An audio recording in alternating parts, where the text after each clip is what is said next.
Something I've always talked about is that in order for you to be knowledgeable or interesting or smart, you don't have to read only nonfiction.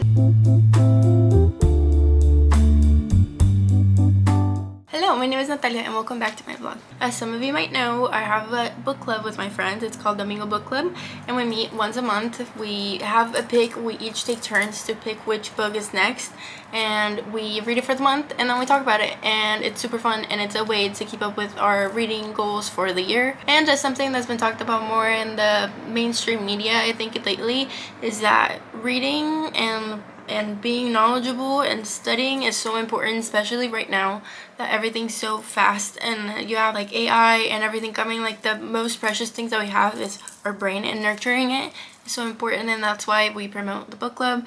And so if you want to join, it'd be amazing. We'd love to have you.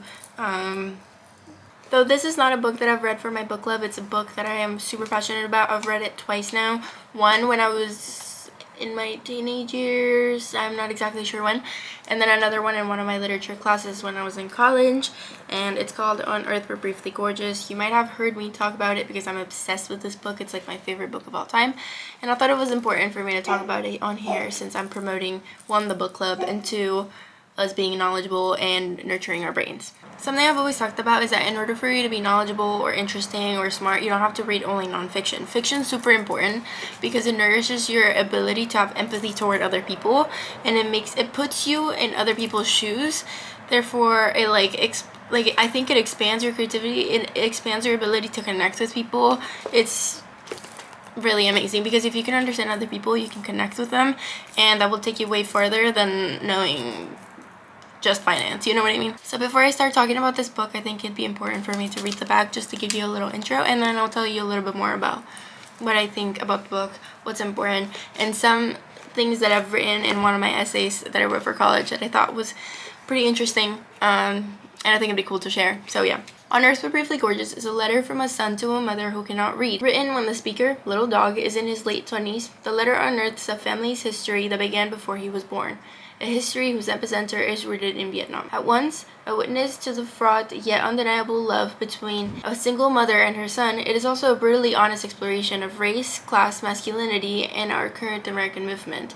Immersed as we are in addiction, violence, and trauma, but undergirded by compassion and tenderness. The question of how to survive and how to make of it a kind of joy powers the most important debut novel of many years. I think it's beautiful. This book is fascinating to me because I think the core of the issues that, like, this is written as a letter to someone that cannot read. So this is like, they will never find out about everything that's in here, so it comes off as a confession, and I think that's beautiful.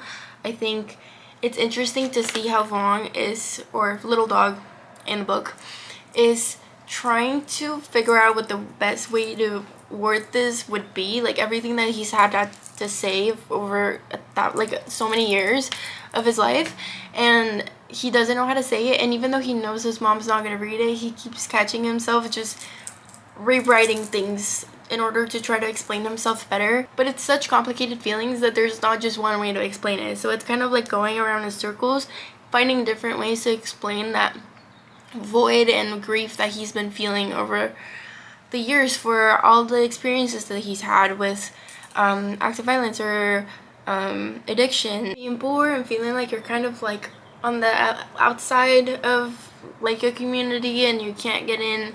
I think that's really fascinating. Ocean Vuong is a poet, and so you can really see it in this book. I think it's written so beautiful. This is full with bookmarks for me. It's like highlighted in every different color because I've read it so many times, and it's really beautiful. I would love to share some moments that I loved about the book with you, if that would be okay. I'm gonna force you because you're watching my video. I'm just kidding, but there's some quotes that I think explain perfectly some different sections and themes of the book. So I'm gonna do maybe a quote or two and then speak about that theme and then go on into another one.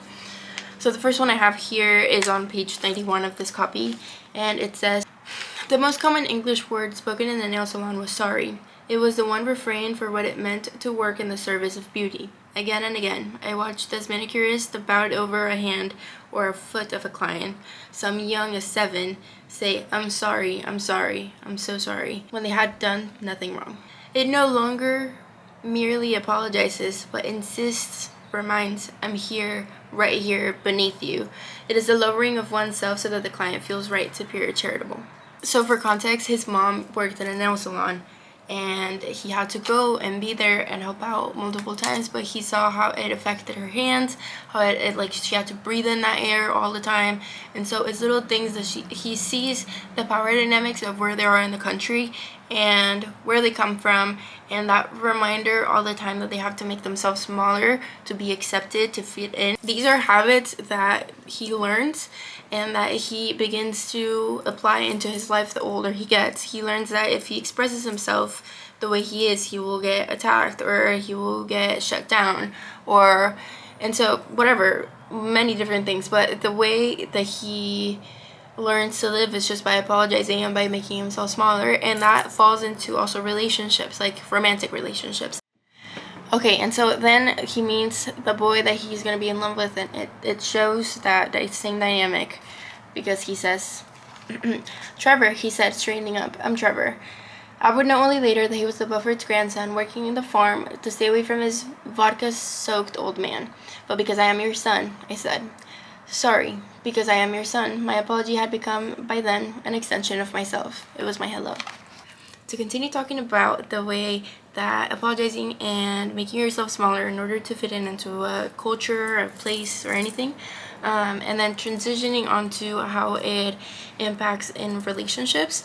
I wrote an essay for my class that was titled Gender and the Inheritance of Sexual Violence in a White Supremacist Society or World.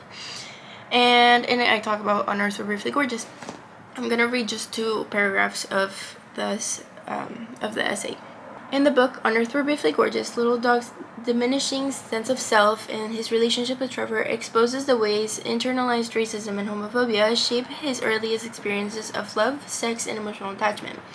From the beginning, their intimacy unfolds within a racialized power dynamic that Little Dog has already absorbed from the world around him.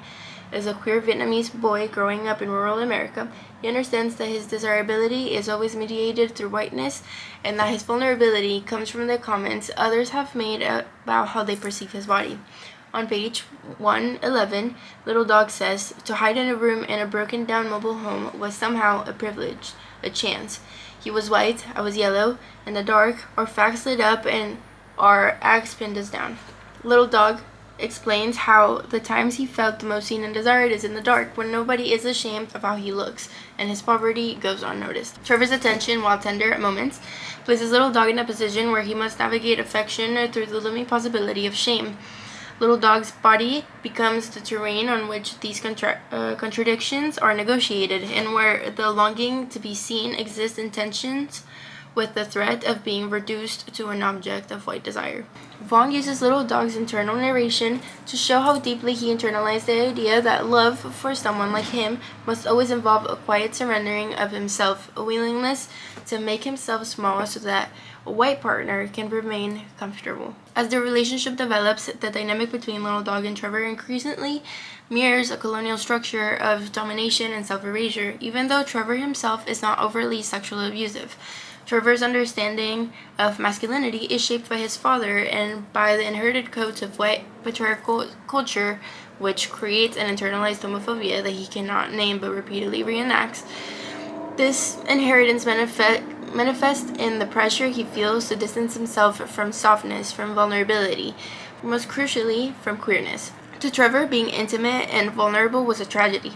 It meant that he was losing himself to the very thing he despised. Little Dog noticed, quote, afterward, lying next to me with his face turned away, he cried skillfully in the dark, the way boys do.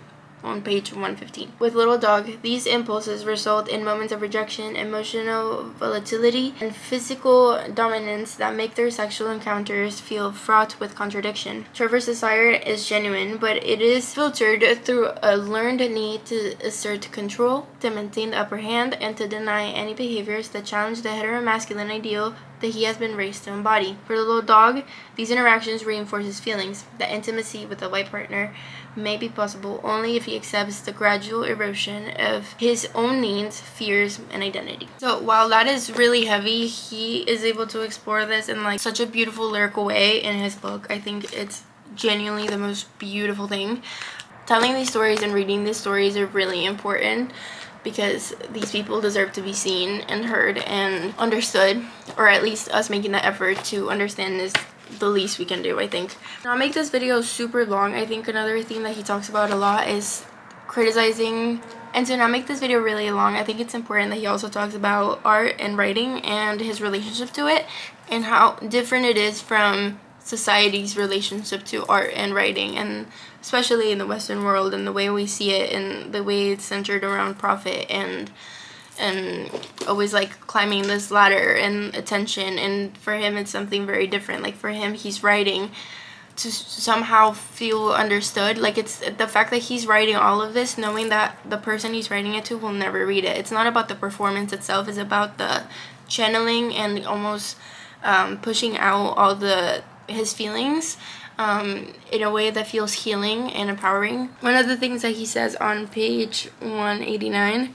is, "You asked me what it's like to be a writer, and I'm giving you a mess, I know. But it's a mess, ma. I'm not making this up, I make it down. That's what writing is. After all the nonsense, getting down so low, the world offers a merciful new angle, a larger vision made of small things." And now, to criticize the way in the Western world we speak of art, he says on page 179, he says, "But why can't the language for creativity be the language of regeneration? You killed that poem, we say. You're a killer. You came into that novel guns blazing. I am hammering this paragraph. I'm banging them out, we say.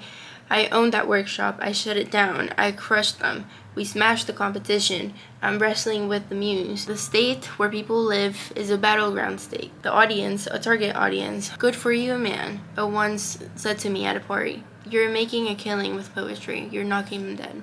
As much as I talk about this book, I think it's so beautiful for someone to be able to take his words that are so lyrical and poetic and beautiful and real, raw, to talk about something that is so heartbreaking, but also in a way to offer criticism and to offer constructive criticism, I would say, and to make it as a way to process everything that has happened or that he feels has happened to people in his community, and to use his words as in his writing and this book as a vessel of all of those emotions, just to kind of push it out into the world and teach us how to love better. I think I'm a fan, but I think that's something really important. Obviously there's so much to this book, but I think those are just some two little things, and if you're interested in just those things that I said, I think you're gonna love this book.